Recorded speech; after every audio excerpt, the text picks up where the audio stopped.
juga di Universitas Ibnu Khaldun di Bogor. Juga organisasi beliau sebagai Ketua Umum DPP Wahda Islamiyah Forum Ukhuwah Islamiyah Sulawesi Selatan, pengurus pusat Badan Koordinasi Pondok Pesantren seluruh Indonesia, Syabakat Konsumen Produsen Pengusaha Muslim. Pesan untuk pemuda Muslim, jadilah pelopor dakwah dan persatuan Islam. Pada beliau Ustaz Muhammad Zainul Rasmin, kami persilakan.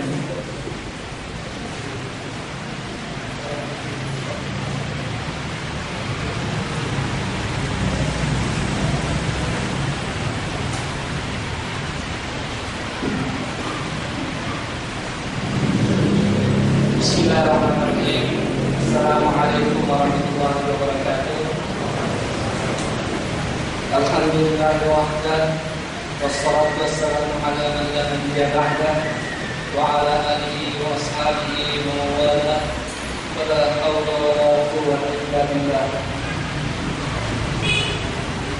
Terima kasih kepada Bapak Kiai Ridwan yang telah berkenan hadir memberikan pengajian, dan juga pada para pengurus masjid yang telah bersedia memberikan kesempatan kepada kami berbicara ini, juga pada pengurus Wahda Islamiyah cabang Yogyakarta yang telah menyelenggarakan acara yang sangat penting ini.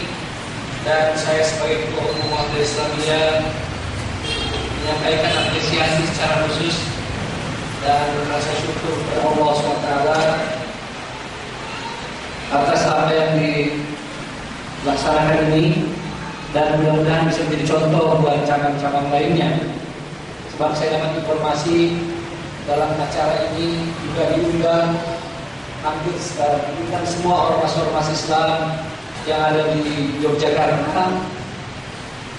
Dan yang terakhir, terima kasih kepada seluruh organisasi massa Islam atau organisasi Islam, yayasan dan lembaga pendidikan Islam yang berkenan hadir pada hari ini, dan pada seluruh hadirat yang dimuliakan Allah Subhanahu wa taala.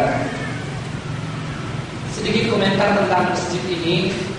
Saya sebetulnya telah menyampaikan dalam beberapa forum satu ide yang hari ini saya mendapatkan masukan yang baik sekali, yakni pembentukan pengurus jamaah masjid. Itu istilah saya. Ya, yang sasarannya adalah para jamaah masjid atau kaum muslimin yang tinggal di sekitar masjid, yang harus diurus oleh para pengurus tersebut, yang selama ini umumnya hanya mengurus masjid saja, ya. Karena mungkin namanya juga pengurus masjid, yang diurus adalah masjidnya.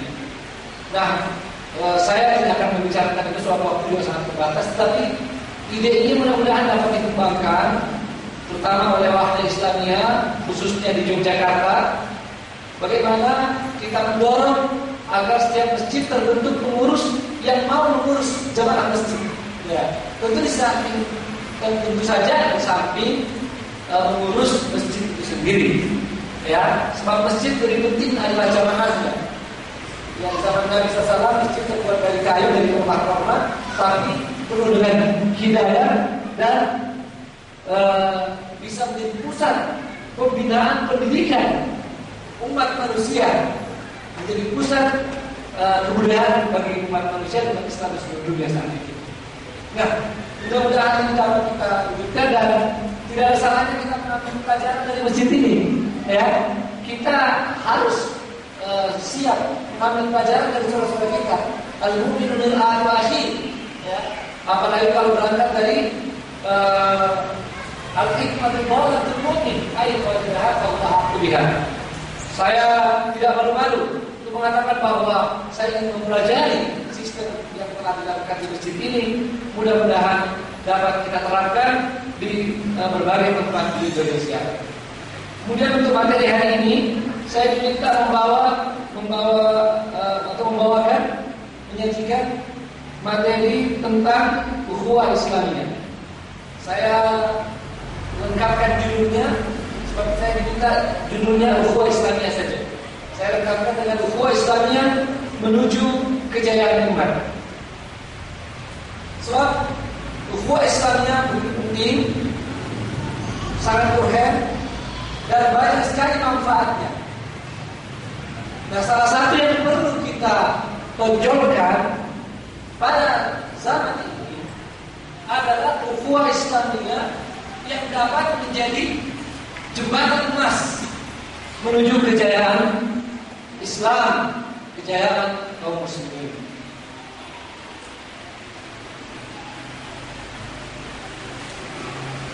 Karena waktu yang terbatas, saya tidak akan terlalu banyak komentar. Ya, langsung ke slide pertama, kedua. Ukhuwah Islamiyah sangat penting. Mengapa? Banyak dalil yang dapat dikemukakan, tapi kita batasi saja. Misalnya, salah satu kewajiban yang sangat jelas dari itu. Kita tahu apa yang paling penting bagi seorang muslim? Apa?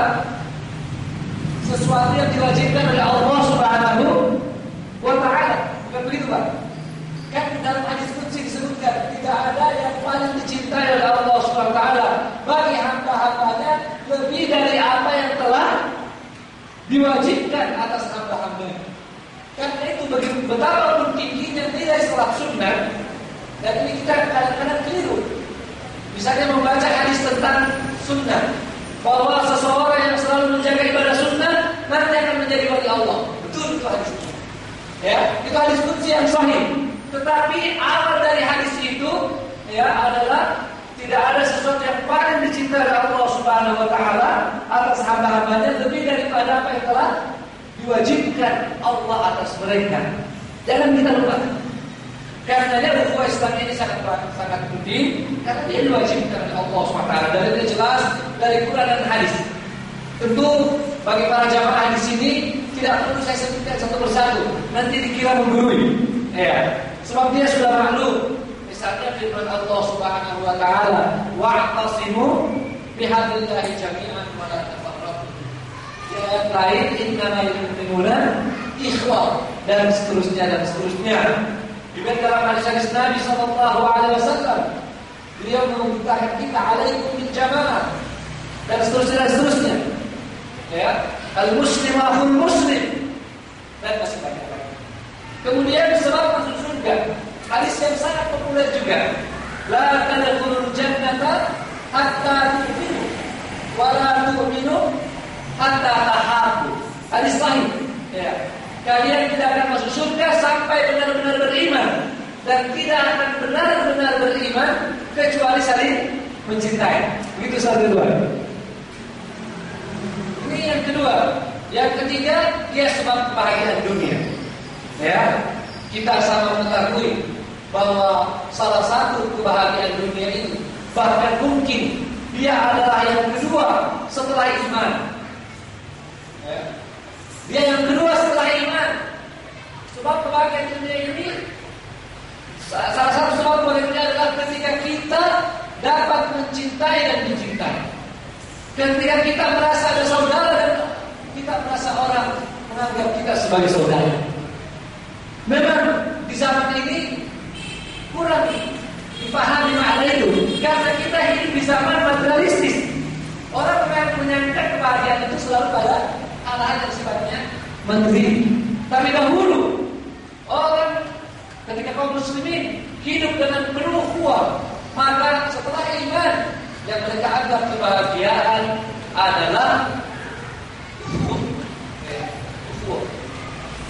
persaudaraan, saling mencintai. Karena itu bila ada di antara mereka yang merasa rendah dengan saudaranya, dia akan sangat sedih, lebih sedih daripada kehilangan harta. Kalau kita sekarang, kalau ada yang tidak suka pada kita, ada yang kurang berubah kita cuek saja kan? Ya, kita tidak peduli. Masih banyak juga orang lain yang suka pada saya. Ya. Atau kita tidak pernah sedih sebagaimana, atau lebih sedih daripada kehilangan harta kita. Saya tidak akan panjang lebar pada masalah itu. Yang ketiga, atau yang berikutnya, ukhuwah Islamiyah modal penting meraih kejayaan kaum muslimin. Ini juga dari dalilnya jelas. Tapi untuk memudahkan kita sebutkan beberapa. Di antaranya, salah satu makna ukhuwah yang wajib dipersiapkan. Ya, sebagaimana disebutkan oleh